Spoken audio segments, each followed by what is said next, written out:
Hey, welcome back to the channel. I finally got it in. Let's have a look at the new dash cam. For years, I used a Yi Ultra dash cam, which was 2.7K. I never liked it from the get-go, but it was, I did ask for it for one Christmas, like 10 years ago, and that's what my mother-in-law got me, so that's what I've used. I got all the extra bits too. 2 packages. Let's try to get this out. I'm going to set you guys down right there. Let's pull it out. Wow, it's in here pretty good. Whoa, I got an F7NP from RedTiger. And the wiring kit. So let's open up the little packages. I got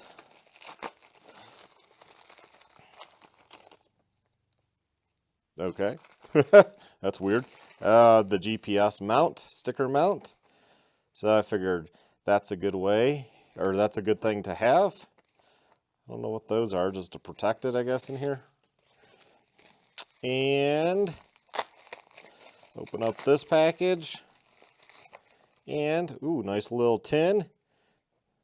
And in the tin, we got the polarizing lens cover.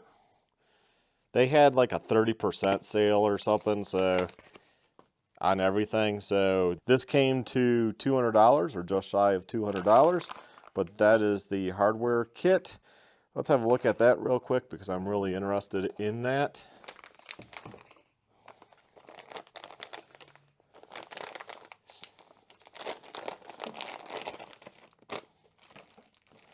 So we got some bullet connectors there. We got a ground, and then you put those bullet connectors into the right fuse that you need to share, whatever type of fuse yours has, whether it's the mini, the micro, or the standard, I guess.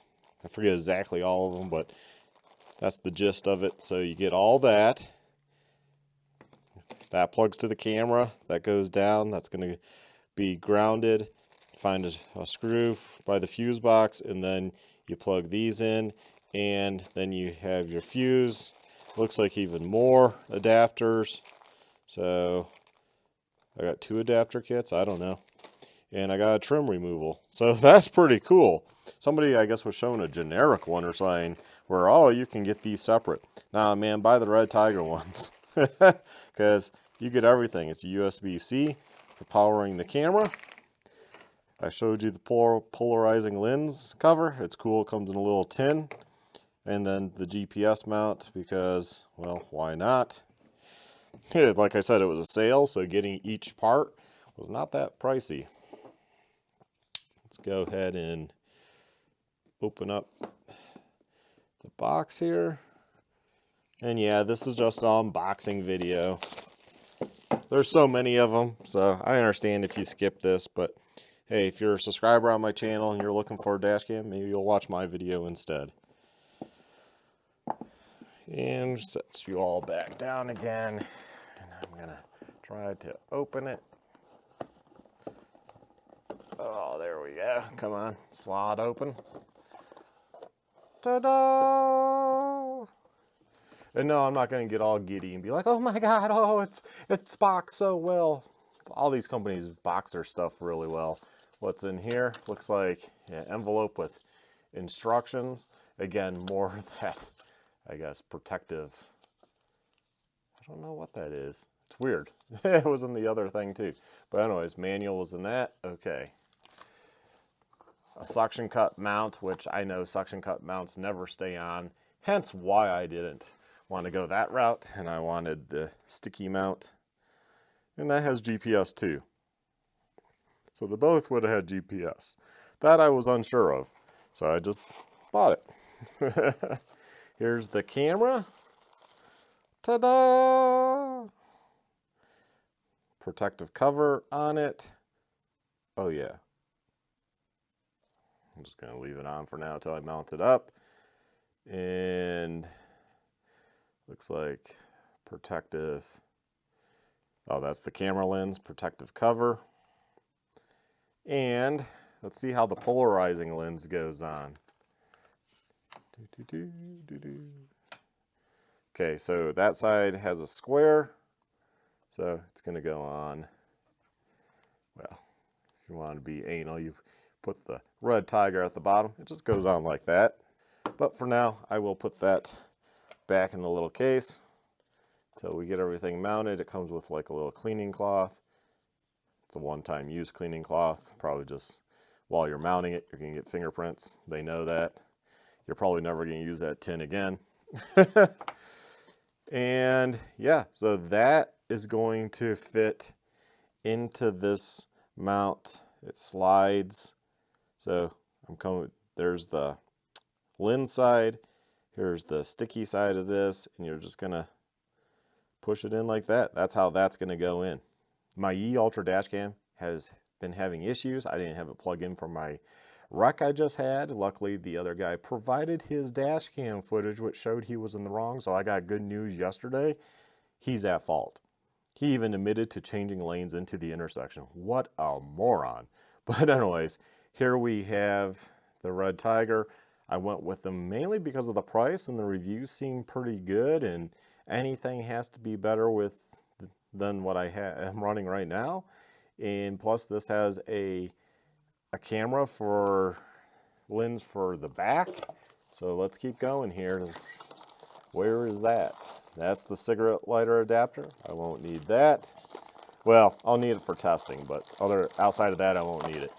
And here's the backup, or not the backup, but the back reverse camera, so you can catch what's behind you. And why that's important is because sometimes people are doing crazy stuff behind you, like tailgating really close, getting impatient, and there's not much you can do except tell the officer at the time of the wreck that, hey, this person was doing this behind you, but you don't have proof. Where if you have this and you have proof and it shows that there's a solid line and what have you, and then they go around you clearly, and then the front one catches them coming around on a double yellow, then you kind of have proof that they're being very impatient, and you have that rear footage. Or if somebody just does something behind you, a close call would be good for if you're videoing for a YouTube channel. You know, like I put up my car videos from time to time. Yeah, so it's just good for capturing stuff. I think having a back-facing camera is worthwhile. You kind of can get people back there. Now, in my truck, the issue will be I'll put it up in the window, and it's going to have a wide angle because obviously the back window is halfway of the truck, if that. So it's going to catch the bed of the truck, and it's going to catch the side of the vehicles for the most part, you know, the good majority of the side. But it won't work when I have my tonneau cover folds up and I have my motorcycle in the back. That's the downside. It'd be nice if they made one that was waterproof, that you could just put back there by your license plate and have a wide angle. Yeah, you wouldn't catch the sides of your vehicles necessarily, but you would catch the person right behind you and kind of off to the side of you if something's going on over there. It would be a toss-up what you capture. I think with a pickup truck, though, this in the back window, with the tonneau cover down and just a normal I can see out of the back window, this will capture so much of the landscape, you know, especially with the front. So you got the front, that you're only missing a small section then of like by the driver's door. You know, you'll be able to capture a lot of the vehicle next to you and what they're doing and what occurs next to you. I highly recommend running a dash cam. Why? Because it does show proof, and just don't, I don't know. I don't want to say don't lie, but at the same time, don't be like the guy that hit me and claim he caught me on dash cam and shows the video and he's doing everything wrong. You don't want to be that guy either, right?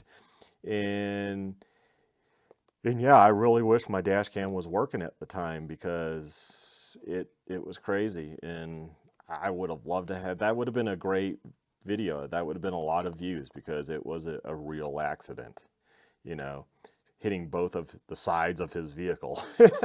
And that only occurs if they sideswipe you as they're changing lanes, overcorrect, and then you end up punting the other side. But here we have it. Here's the RedTiger. That's just a basic overview of why I went with this, mainly due to price and reviews. So hopefully it works out good. It can't be any worse than my E-Ultra Dashcam, which is only 2.7K, and then this is 4K. So that's an upgrade there. I already have a couple 64 gig memory cards, although my understanding is this will take a 256. So maybe I'll look at getting a 256, but 264 gig cards is handy. And the reason why you want 2 cards is because if you're doing like I do and you save your video and you take out your video to use it for YouTube and what have you to show crazy drivers, then you want to immediately put in the other card while you have the other card inside your house. Otherwise, you'll do what I do. You take it out and you totally forget to put it back in the camera, and 2 weeks go by and you miss like 20 events. So yeah, having multiple cards is a good thing. And I don't know necessarily having a huge card is any more beneficial or not. You just capture more files before it overwrites each other. So that's up to you. Anyways, you all take care, stay well, stay safe, and have a good one. Bye.